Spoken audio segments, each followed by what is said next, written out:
नमस्कार दोस्तों, मैं हूं आपका दोस्त आपका होस्ट आर के और आप देख रहे हैं आर के ट्रेडिंग। दोस्तों, तारीख है 30 मार्च 2022 और यहाँ पे 31 मार्च 2022 यानी थर्सडे के लिए, एक्सपायरी डे के लिए और मंथ के लास्ट डे के लिए निफ्टी के फार्मा, मेटल, आईटी और साथ ही फाइनेंशियल स्टॉक के आंसर्स लेकर आपके सामने मैं हाजिर हूँ। वीडियो और एनालिसिस पसंद आए जरूर फीडबैक करें और अगर आर के ट्रेडिंग मोबाइल ऐप को डाउनलोड नहीं किया तो डाउनलोड कर सकते हैं लाइव मार्केट में कॉल के लिए। साथ ही आप अगर लाइव ट्रेडिंग रूम ज्वाइन करना चाहते हैं तो आपको अप्रैल मंथ के लिए एनरोलमेंट स्टार्ट है और लगभग क्लोज होने वाला है।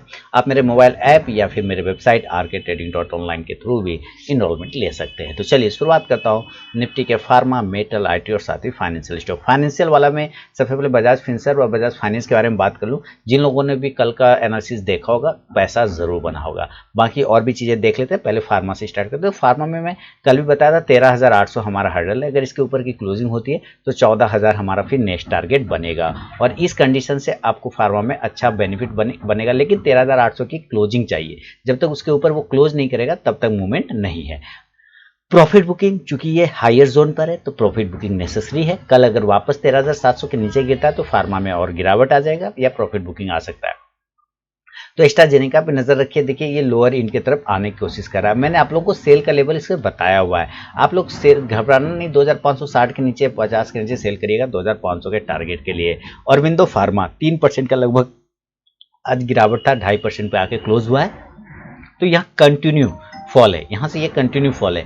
अब ये कंटिन्यू फॉल है तो अब रुकना चाहिए कि नहीं रुकना चाहिए? तो आंसर आता है बिल्कुल रुकना चाहिए भाई, उसमें टेंशन नहीं लेना। इंपॉर्टेंट सपोर्ट एरिया 660 का, मुझे लगता है कल ही ये रुक जाएगा। कल ये रुक जाएगा और इस जगह से 675 से ही बाउंस करके ऊपर 695 से 700 की तरफ जा सकता है। नहीं गया, लो को ब्रेक कर गया, 670 के नीचे आ गया तो वापस एक बार 655 के आसपास आ सकता है। बायोकॉन की बात करें तो बायोकॉन में भी सेम कंडीशन अपने सपोर्ट एरिया पर आ गया। मैंने आप लोगों को कल बताया भी था कि इसके आसपास मिलता है अगर 335 से 40 के आसपास तो पोजीशन फिर बनेगा ऊपर के लिए 350 के लिए। सिप्ला वापस इस एरिया में एक तरह का बॉक्स बना लिया। अगर आप ध्यान से देखें तो सिप्ला एक तरह का यहाँ पे बॉक्स ट्रेड कर रहा है। अगर इस बॉक्स ट्रेड 1060 के ऊपर निकलेगा तो 1100 के टारगेट के लिए वैलिड होगा और नीचे अगर 1010 के नीचे 1000 के नीचे निकलता है तो कमजोर हो जाएगा 980 के लिए। डिविजलैंड प्रॉफिट बुकिंग आया है जो कल 3% का ऊपर गया था, आज वही 1% नीचे आया तो 1% उसमें प्रॉफिट बुकिंग आया और कुछ भी नहीं, टेंशन डरने वाली बात नहीं। सपोर्ट एरिया अच्छा है, 4400 के आसपास का सपोर्ट है। ऊपर रेजिस्टेंस जो बन रहा है 4600 का है, 4600 के ऊपर अगर ये निकलता है तो 4700 तक के टारगेट दे देगा। डॉक्टर रेड्डी कंफ्यूजन है, थोड़ा सा डोजी बना के ट्रेड करने की कोशिश कर रहा है। कल अगर ये 4380 से लेकर 4385 को ब्रेक करता है तो आपको ये 4450 तक के टारगेट दे देगा। ग्लेनमार्क फार्मा देखिए अप साइड में जाने के लिए रेजिस्टेंस एरिया 465 का है, उसको ब्रेक करना होगा, देन ये 480 की तरफ भागेगा। ग्रेन्यूल्स इंडिया ऊपर के टारगेट 330 वैलिड है, बाउंस करने के लिए यही ट्रेंड लाइन इसका सपोर्ट है 300 के नीचे रहने पर कमजोर हो जाएगा, फिर सेलिंग करेंगे। डॉक्टर लाल पैथलैब आज भी मूवमेंट में रहा लेकिन ज्यादा खास नहीं, हालांकि कैंडल रेड में क्लोज करता हुआ आपको दिखा है लेकिन फिर भी 0.5% पॉजिटिव है। ऊपर के एरिया के लिए 2660 से 75 के ऊपर निकलेगा तो 2750 तक के टारगेट बनेंगे। लुपिन की बात कर ले तो लुपिन में अप साइड में जाने के लिए 780-85 का रेजिस्टेंस ब्रेक करेगा तो 800, नीचे अगर ये 735 ब्रेक करता है सेल करिएगा 715 तक आ सकता है। नोवार्टिस देखिए, नोवार्टिस में अब मूवमेंट बनने लगा। मैंने कल भी आप लोग बोला था कि यहाँ पे बिल्कुल बाय करिए, कहीं कोई डरने घबराने वाली बात नहीं। हाँ, लेकिन स्टॉप लॉस 580 रुपये का लगा के चलना होगा। अब अगर कल वापस 615-620 को ब्रेक करता है तो 640 के लिए वैलिड हो जाएगा। पिरामल में 1.5% की तेजी रही, कल अगर अपने डोजी को ब्रेक करते 2250 को ऊपर ब्रेक करे तो 2300 तक के टारगेट बन सकता है। स्ट्राइड्स फार्मा अप साइड में जाने के लिए 370 का एक रेजिस्टेंस एरिया है, 370 के ऊपर का सस्टेन कर गया तो 380 से 385 का टारगेट इंट्राडे में ही दिखा देगा।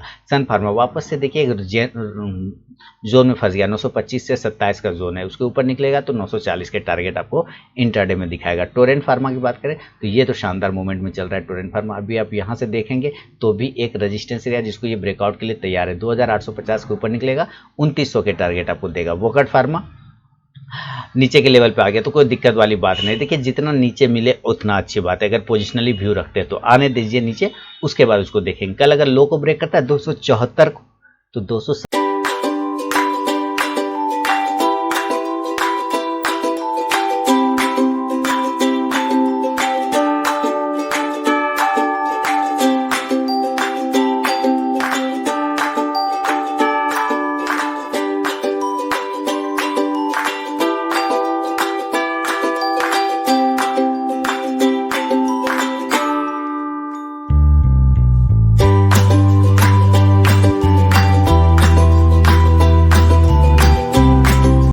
और 265 का इंट्राडे टारगेट दे सकता है। जेडएस लाइव की बात करें तो ऊपर जाने के लिए 380 का हर्डल है, लेकिन बाउंस करने के लिए 360 का, 360 के ऊपर निकल गया तो 370 से 80 के टारगेट जेडएस लाइव भी दिखाएगा।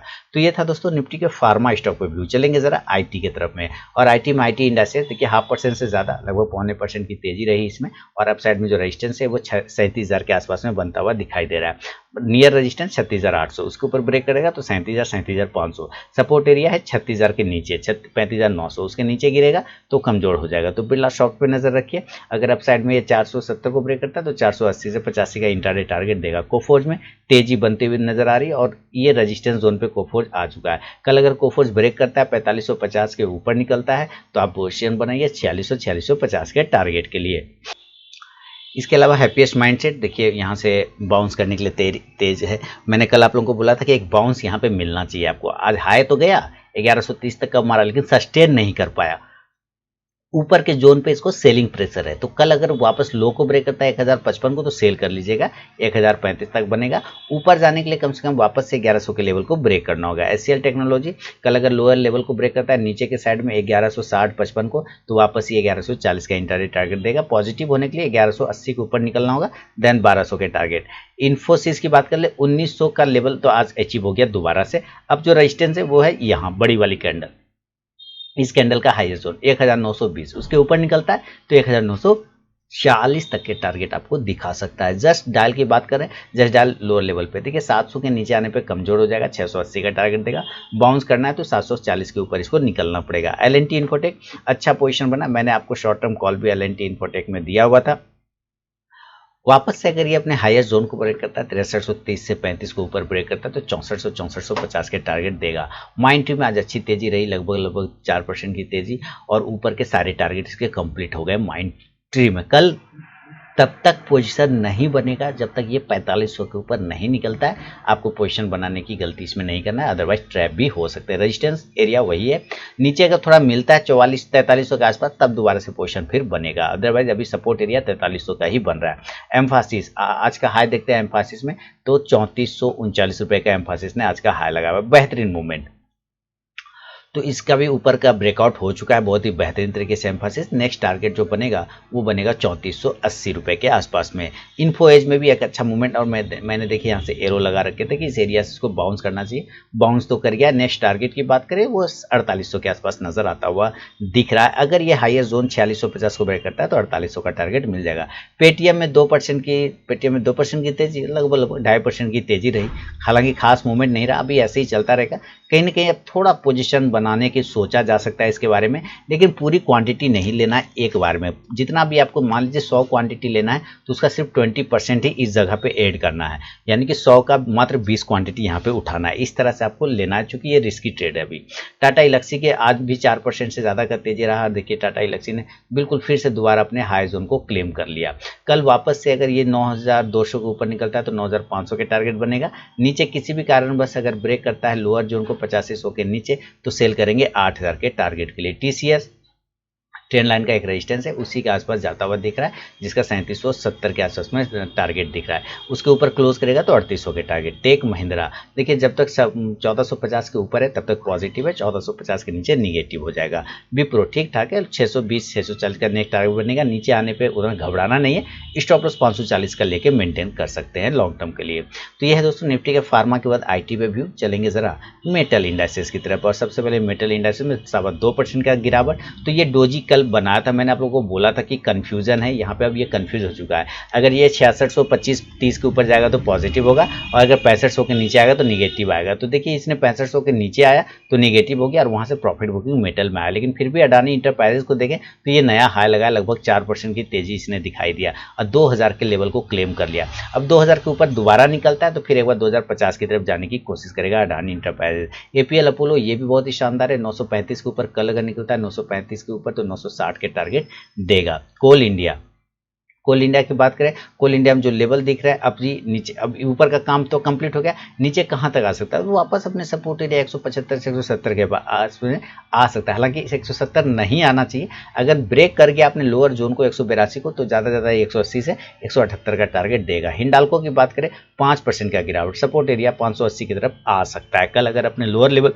को ब्रेक करता है, 580 को 595 96 को ब्रेक करता है, तो 580 का टारगेट 580 का टारगेट दिखा सकता है। हिंदुस्तान को ऊपर 115 के ऊपर बाय करेंगे या फिर नीचे 105 के आसपास में। हिंदुस्तान जिंक 320 के ऊपर बाय करिए, 318 के ऊपर बाय करिए, कोई दिक्कत नहीं। हालांकि जो रिस्की ट्रेडर है यहाँ पे भी बाय कर सकते हैं, नीचे आने पे और क्वांटिटी ऐड भी कर सकते हैं, पॉजिटिव ही फिलहाल दिखेगा अपसाइड में।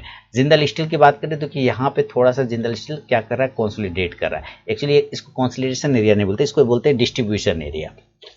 ठीक है, यहाँ से क्या था, ये अपसाइड का ट्रेंड था, यहाँ पे क्या किया, डिस्ट्रीब्यूशन कर रहा है, डिस्ट्रीब्यूट करने के बाद फिर एक नीचे आएगा, फिर एक्युमुलेशन होगा, फिर वहाँ से अपसाइड के रेंज होगा। तो अभी वेट करके चलेंगे, 515-13 के नीचे आने पे कमजोर हो जाएगा, 500 तक का टारगेट दे सकता है। जेएसडब्ल्यू स्टील 700, याद रखिए 700 ही इसका इंपॉर्टेंट सपोर्ट था, 700 के ऊपर जा नहीं रहा था। अब फिलहाल 700 के ऊपर गया तो अब 700 के नीचे इसको आना नहीं चाहिए, तो अगर गिरता भी है तो 700 के आसपास जाके रुक जाएगा। मिश्र धातु निगम लिमिटेड की बात करें तो अपने सपोर्ट एरिया को ब्रेक कर चुका है, 163 के नीचे अगर आता है तो 160 का एक इंटरडे टारगेट आपको दिखा सकता है। पॉजिटिव होने के लिए वापस इसके ऊपर की क्लोजिंग चाहिए। मोइल अच्छा खासा है, मोइल और 4% का गिरावट भी लगभग 3.5% का रहा, तो मुझे लग रहा है कल थोड़ा सा निगेटिव 182 के नीचे निकलने पर 178 तक का टारगेट आपको दे सकता है मोइल। नेशनल एल्युमिनियम की बात करें, बहुत ही क्रूशल जोन है। देखिए नेशनल एल्युमिनियम जिस तरह प्रीवियस नहीं ऊपर गया, फिर यहाँ से ऊपर गया, फिर यहाँ से ऊपर, फिर यहाँ ऊपर, फिर यहाँ से ऊपर, तो क्या लग रहा है फिर यहाँ से ऊपर जाना चाहिए, चांस बनते हैं। नहीं अगर गया, और हर बार ऐसा नहीं हुआ, जरूरी नहीं कि हिस्ट्री रिपीट करे, तो 116 के नीचे आने पर सेल करेंगे 113 के टारगेट के लिए। अगर ऊपर जाना है तो वापस से इसी एरिया से उसको ऊपर जाना चाहिए, क्योंकि प्रीवियस भी इसी तरह से ऊपर गया है। एनएमडीसी की बात करें, एनएमडीसी में नया पोजीशन 164 के ऊपर बनेगा, फिलहाल नहीं बनाएंगे। रत्नामणि मेटल्स अब 2590 2600 के ऊपर जब तक क्लोज नहीं करे तब तक नया पोजीशन नहीं करेंगे।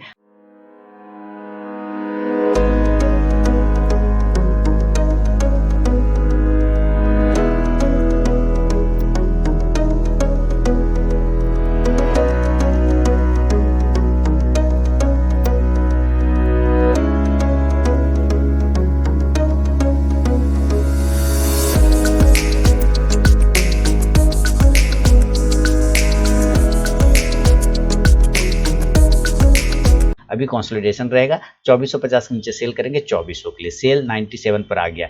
इंपॉर्टेंट सपोर्ट अब 93 से लेकर 90 रुपीज़ का है, इसके आसपास आएगा तो क्वांटिटी ऐड भी कर सकते हैं सेल में। टाटा स्टील इसमें भी अच्छा गिरावट रहा 2% का। देखिए अगर वापस 1300 को ब्रेक करता है तो 1280 का टारगेट टाटा स्टील भी आपको दिखा सकता है। वेदांता अपने सपोर्ट एरिया के पास आने की कोशिश कर सकता है, वेदांता जिसका प्राइस 385 से 90 का आ रहा है। बिलस्पन कॉर्प आज थोड़ा प्रॉफिट बुकिंग रहा, तो खैर चलेगा, ये कोई दिक्कत नहीं। नीचे अगर ब्रेक कर देता है ये 160 के नीचे तो सेल करेंगे 155 के टारगेट के लिए, 165 के ऊपर करे निकलेगा तो बाय करेंगे 168 से 170 के लिए। तो दोस्तों ये था निफ्टी के फार्मा मेटल आईटी पर मेरा व्यू। चलेंगे जरा फाइनेंशियल स्टॉक की तरफ। फाइनेंशियल स्टॉक में आज अच्छी तेजी देखने को मिला है। बजाज फिनसर्व देखिए शानदार तेजी, मैंने कल भी इसके बारे में बताया था कि अगर ये ऊपर ब्रेक करता है 16,600 के ऊपर निकलता है तो आपको 16,800 से 17,000 के लेवल बनेंगे।